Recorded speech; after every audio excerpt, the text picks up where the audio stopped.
Parallax method. First of all, what is parallax? The apparent displacement or shift of an observed object due to the change in the position of the observer is called parallax. जो observer है अगर वो अपनी position को change करता है तो हमारे पास वहाँ पे जो ऑब्जेक्ट है उसमें शिफ्ट नज़र आएगा या फिर उसकी अपेरेंट डिस्प्लेसमेंट होगा वहाँ पे। तो हमारे पास उसको क्या कहते हैं, इस method. For this let us consider an example. Let us hold a pain in front of your I. Now look at the pen by closing the right eye and then the left eye. What do you observe? The position of the pen changes with respect to the background. The relative shift in the position of the pen or object with respect to its background is called parallax. The distance between the points of the observation is called the basis. Means आपने अपनी आंखों के सामने एक wall pen को रखना है, ठीक है।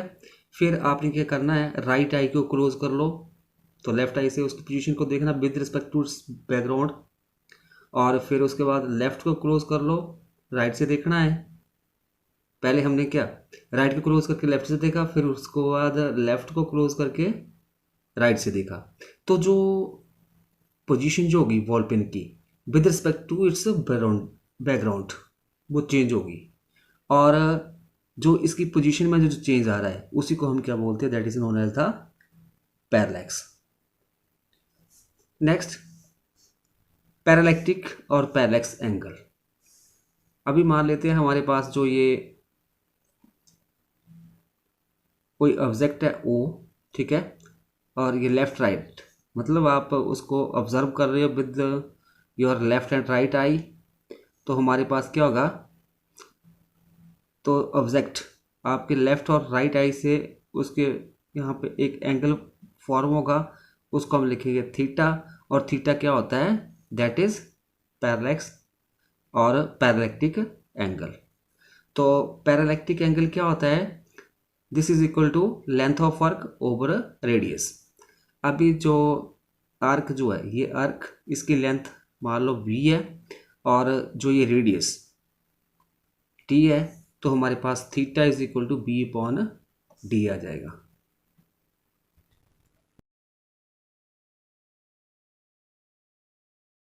नेक्स्ट है measurement of distance of a planet far away from the earth. जो हमारे पास इन दिस यूनिवर्स आपके पास प्लेनेट हैं, तो उनकी जो पोजीशन जो है, जैसे मार्स हो गया, वीनस हो गया, अर्थ से आपने उनकी पोजीशन को फाइंड आउट करना है। मतलब अर्थ से मार्स की जो डिस्टेंस है उसको निकालना है, तो उसकी डिस्टेंस को निकालने के लिए हम एक मेथड का यूज़ करते हैं, उसको बोलते हैं पैरेलैक्स मेथड। और मान लो आपके पास कोई ये प्लेनेट पी है, ठीक है, और जो आप अर्थ के ऊपर मान लो ए और बी जो है, दो पॉइंट्स है जहाँ से आप उसको ऑब्जर्व कर रहे हो, और ए और बी के बीच में कितनी डिस्टेंस है, b. Let this angle theta be the separated by the 2 points A and B on the earth, separated by a distance b, and this angle theta is known as the parallax or parallactic angles, and this angle theta is equal to arc over radius. Here arc is this distance AB, तो ये आ जाएगा b over radius. Radius आ जाएगा हमारे पास p और a के बीच ये d, तो theta is equal to b over d, और d जो है वो डिस्टेंस होगी, इसको थोड़ा रीअरेंज कर देते हैं, तो d is equal to b over theta. तो इस तरह से जो डिस्टेंस होगी किसके बीच में, प्लैनेट और अर्थ के बीच में, उसको हम निकाल सकते हैं। Thus, the distance of the planet far away from the earth can be measured with the help of equation 1। ये इक्वेशन 1 इस फार्मूले का यूज करते हुए हम निकाल सकते हैं वो डिस्टेंस।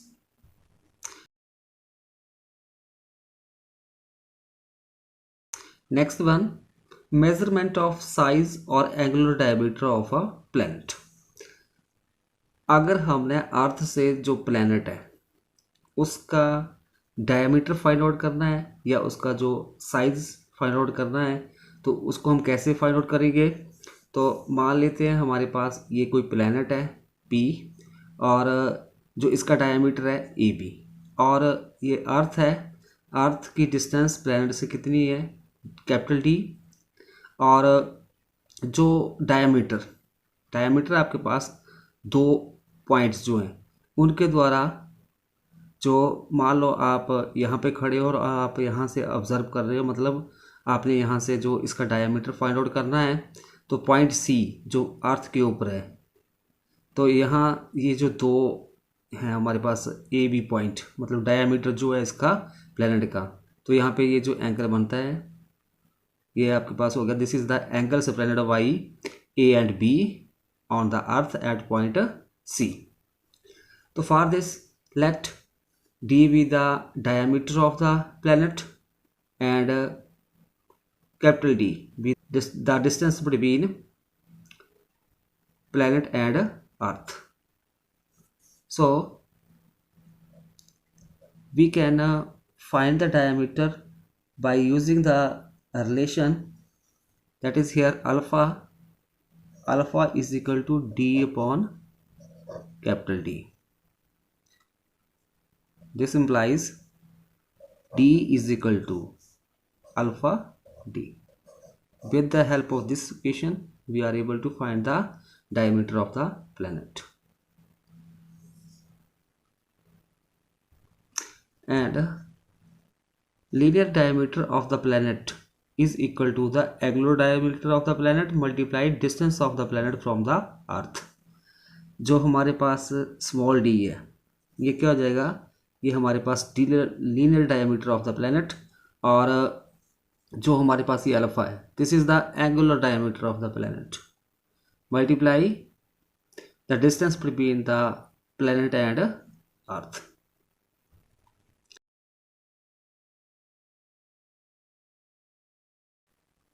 नेक्स्ट है रिफ्लेक्शन मेथड, और इसको हम और क्या बोलते हैं, echo method to measure distances.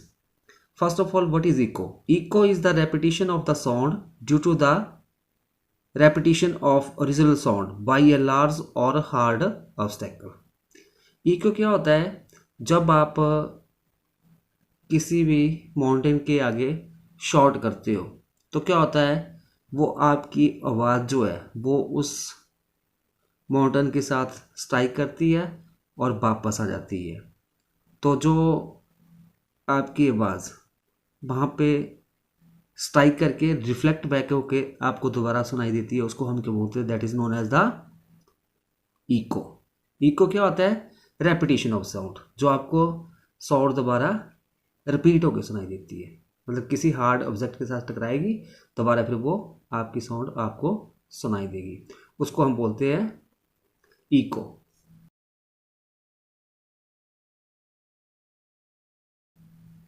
जो इको होती है उसका हम यूज़ किसके लिए करते हैं, फर्स्ट जो है determination of the thickness of metal sheet. आपके पास कोई मेटल शीट है उसकी अगर आपने थिकनेस निकालनी है तो उसके लिए हम किसका यूज़ करते हैं, इको का। जैसे देखो ये डायग्राम में आपके पास ये मैंने कोई शीट ले ली है मेटल की, ठीक है। तो हमारे पास यहाँ पे क्या होगा, इसको हम कैसे फॉलो करते हैं, जो आपके पास इसकी जो शीट है, शीट की थिकनेस जो है वो मैंने डी ले ली है, ठीक है। यहाँ से क्या होगा, सिग्नल आएंगे, बाहर से सिग्नल आएंगे मेटल के अंदर क्रॉस करेंगे और यहाँ पे इस फेस से एंटर कर रहे हैं और इस फेस के ऊपर जाके स्ट्राइक करेंगे, फिर दोबारा सिग्नल जो है वापस रिफ्लेक्ट होके आएगा और यहाँ पे आप उसको सुन सकते हो। ठीक है, अभी जब यहाँ से सिग्नल चला, फिर यहाँ पे स्ट्राइक किया, रिफ्लेक्ट बैक होके यहाँ पे पहुँच गया, उसके लिए हम मान लो कि आपके पास वो टाइम टी लगता है, तो सिग्नल को यहाँ से यहाँ तक पहुँचने के लिए कितना टाइम लगेगा, टी हाफ। तो यही है। फिर हम उसके बाद जो स्पीड ऑफ सिग्नल जो है उसको हम मान लेते हैं वो वी आर ही है। तो स्पीड और डिस्टेंस कितनी कवर की सिग्नल है, डी, तो speed is equal to distance over time, वो वाला फार्मूला लगा के हम इस मेटल शीट की थिकनेस को निकाल सकते हैं। तो इसके लिए हमने ये किया, consider a metallic sheet of thickness D. जो मेटेलिक शीट है इसकी थिकनेस डी ले ली। Let a signal sent through the sheet, the signal is reflected from the boundary of the sheet and hence echo is received. Then let t be the time in which the signal sent and received echo। मतलब यहाँ से signal send किए जा रहे हैं, यहाँ पे strike हो रहा है, सिग्नल वापस जा रहा है, यहाँ पे फिर पहुँच रहा है, तो इसके लिए टाइम टी लग रहा है। ठीक है, और जो टी हाफ है, टी हाफ क्या होगा, जब सिग्नल यहाँ से चला और यहाँ पे जाके स्ट्राइक किया। ठीक है, तो हमारे पास जो स्पीड होगी, देन जो हमारे पास आएगी स्पीड ऑफ सिग्नल, मान लेते हैं वो हमारे पास अगर v है, सो स्पीड होती है डिस्टेंस ओवर टाइम। तो डिस्टेंस किसका कवर हो जाएगी, that is speed into time. तो स्पीड तो v है सिग्नल की, और टाइम कितना लग रहा है उसको, t हाफ। तो d is equal to v multiply t half. ठीक है, t हाफ हो जाएगा ये। तो इस तरह से ये फार्मूला लगा के हम इसकी डी जो है थिकनेस मतलब इसकी निकाल सकते हैं मेटल शीट की with the help of echo method.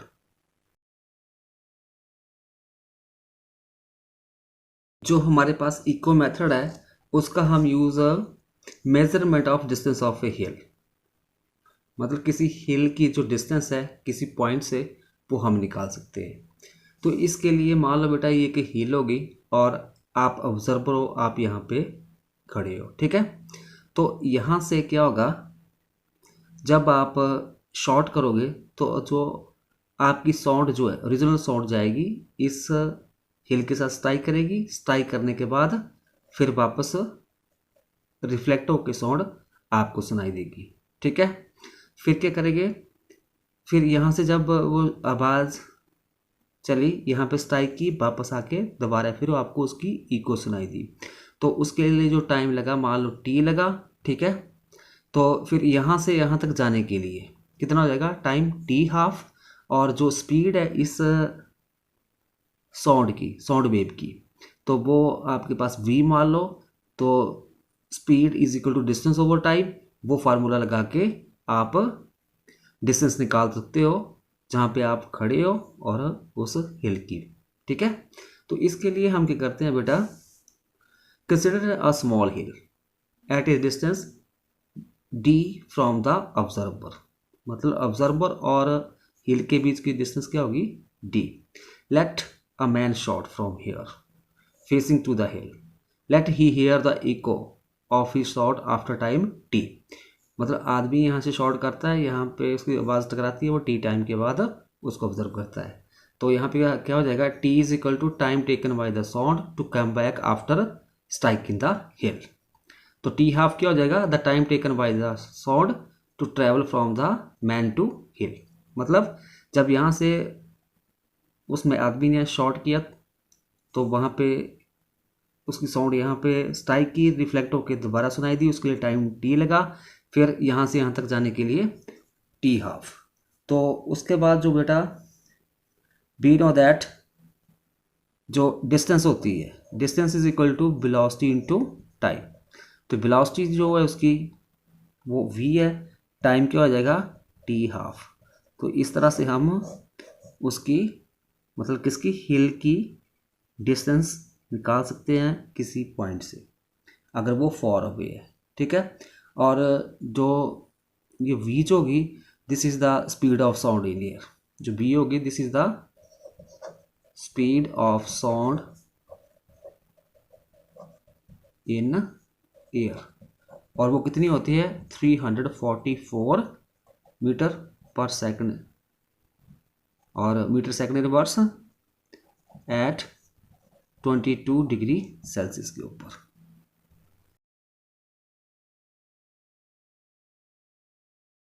Are next topic, radar. बेटा रेडार क्या होता है? रेडार एक इस तरह का डिवाइस होती है जिसका यूज़ करते हैं हम किसी एरोप्लेन की पोजीशन को फाइंड आउट करने के लिए, जो कि स्काई में फ्लाई कर रहा है, ठीक है। तो रेडार की first of all full form क्या होती है? R for radio detection and ranging, ठीक है। तो फॉर दिस, ये बेटा हमारे पास क्या हो जाएगा, ये हमने एक ट्रांसमिटिंग एंटीना लगा दिया, ठीक है, जो एयरपोर्ट के ऊपर लगा होता है ना आपके पास, जब वहाँ पे एयरपोर्ट से वो जो एरोप्लेन है उसकी पोजीशन को डिटेक्ट करते हैं कि कहाँ पे है वो, फिर उसको मतलब पायलट के साथ कॉन्टेक्ट होता है ना, तो वहाँ पे इसी का यूज़ किया जाता है रेडार का। तो यहाँ पे क्या है, ये एंटीना लगा हुआ है, ठीक है, साथ में यहाँ पे ये रिसीवर है, फिर ये स्क्रीन आ गई, ठीक है। तो क्या होगा, जो ये रेडार स्टेशन है, अभी ये एरोप्लेन है, जो ये एंटीना है ये सिग्नल एमिट करेगा, ठीक है।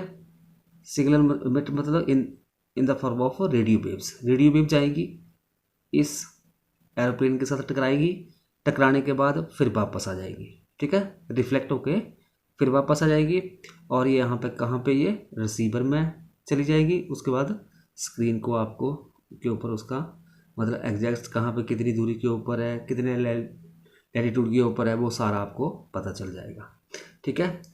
तो हमारे पास क्या है, in order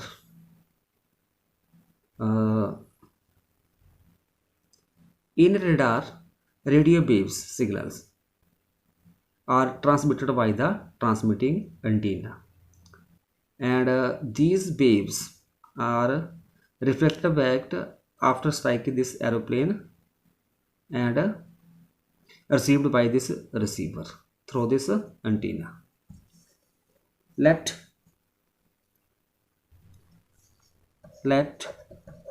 v be the speed of signal in air. जो बी है आपके पास स्पीड ऑफ सिग्नल है एयर में, तो हमारे पास जो स्पीड होती है डिस्टेंस ओवर टाइम, ठीक है। तो यहाँ पे भी देखो बेटा, आपके पास जब वो सिग्नल यहाँ से जाएंगे इस एंटीना से यहाँ तक पहुँचेंगे, यहाँ से फिर वापस आके यहाँ पे आएंगे एंटीना के पास। तो अभी यहाँ पर हमारे पास क्या होगा, मान लो टाइम टी लग रहा है, तो यहाँ से एंटीना से एरोप्लेन तक सिग्नल पहुंचने के लिए टाइम कितना लगेगा, टी हाफ। तो हमारे पास यहाँ पे थोड़ा इसको रीअरेंज कर दो, D is equal to P into T, V multiply time कितना लग रहा है, टी हाफ, तो D is equal to V multiply T half. तो in this way we are able to find the distance. In this way, we can calculate the distance of aeroplane from the airport.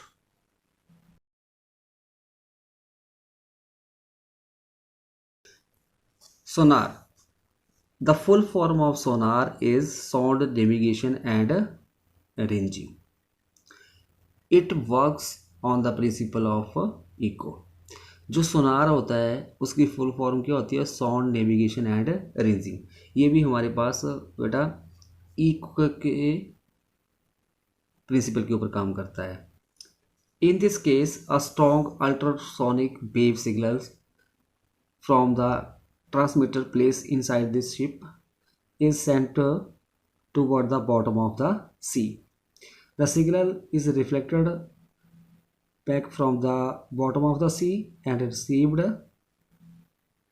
the receiver in the ship. Ship में से ultrasonic wave signal जो है वो transmitter के द्वारा send किए जाएंगे, और जो बॉटम जो है इसका सी का, वहाँ तक वो सिग्नल जाएंगे, वहाँ पे स्ट्राइक करके रिफ्लेक्ट होकर दोबारा रिसीवर में पहुँच जाएंगे। तो इसके द्वारा क्या है, फिर उसके बाद क्या करेंगे, हम टाइम नोट करेंगे कि जो अल्ट्रासोनिक वेव सिग्नल थे शिप से स्टार्ट हुए चलना, फिर यहाँ पे डेप्थ तक, जो समुद्र की जहाँ पे जो उसका बॉटम है वहाँ तक पहुँचे, फिर वापस आए, तो टाइम कितना लगा, मान लो टी लगा, ठीक है। तो यहाँ से यहाँ तक मतलब शिप से बॉटम तक पहुँचने के लिए टाइम कितना लगेगा, टी हाफ। और जो स्पीड है इसकी वी ले लेंगे जो सिग्नल की है, तो फार्मूला कौन सा लगाएंगे, speed is equal to distance over time. तो इस तरह से हम उसकी डेप्थ को निकाल सकते हैं। तो टी जो है, टी मान लिया हमने, टाइम जो है लगा सिग्नल को शिप से बॉटम तक जाने के लिए, बॉटम से फिर वापस शिप तक आने के लिए। तो यहाँ और टी हाफ जो हो जाएगा, टी हाफ टाइम होगा शिप से बॉटम तक जाने के लिए सिग्नल को। तो अगर हमने माना कि जो वी जो है this is the speed of signal in water, तो हमारे पास स्पीड किसके और हो जाएगी, डिस्टेंस ओवर टाइम। तो distance is equal to velocity या स्पीड इनटू टाइम। तो स्पीड तो आपके पास v है सिग्नल की वाटर में, मल्टीप्लाई टाइम कितना लगा उसको, टी हाफ। तो d is equal to b multiply T half, और d क्या होगा, that is the depth of the सी। तो सोनार का यूज हम किसके लिए किए जाते हैं, to find the depth of the sea. In this way we can see the various method which is used to measure the distance, large distances, not small. To measure the small distances we can use meter scales, etc. If the distances are very large, we can use parallax method, echo methods, and on the echo method radar, sonars works.